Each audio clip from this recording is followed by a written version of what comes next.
Now y'all know I love working with cattle panels. I've made fences out of them, greenhouse out of them. I'll put a link to that design right now because some of you right now are thinking about a greenhouse. But if you ever use less than a full one and you have to cut it off, typically you're going to come up with that right there, those ends that stick out, because you want it, typically you're going to cut it off and use this part of it, so you're going to cut it off right there, and it leaves an end on it. I save those, like I've told you. I don't throw away much of nothing, but I'll show you one reason, one thing that I do with these, and I keep them round to weld. You know, you might have to have a little 1/4-inch rod on something. It's galvanized. You got to be careful because the fumes from it, but certainly can be done if the ventilation is correct. But let me just show you what I do with these ends. If you cut a cattle panel, you're going to have some of these ends. Let me show you one thing I do with them. First of all, the best way to cut a cattle panel is with bolt cutters, by far. The longer the handle, the better they are, the easier they are.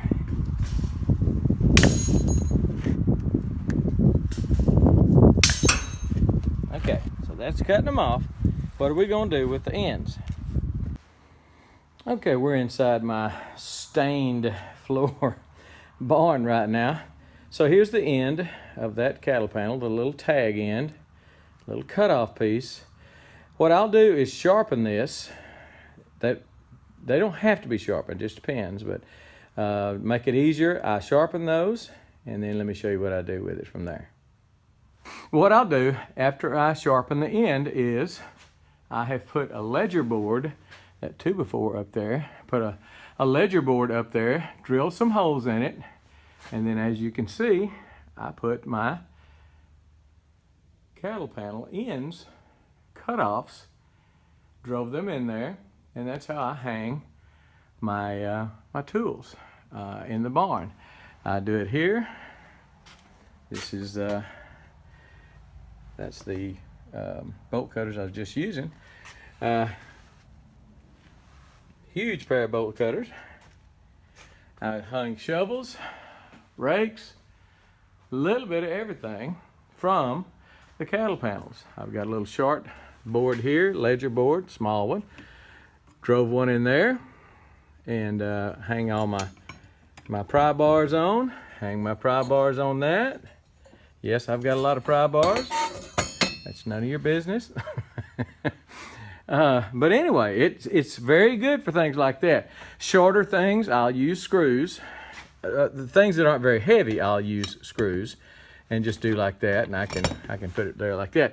But the heavier things, and the reason I have to use a ledger board, and you would too, going in something like that, unless you're hitting a stud, you would this will pull out. This will wallow out, and eventually it'll fall.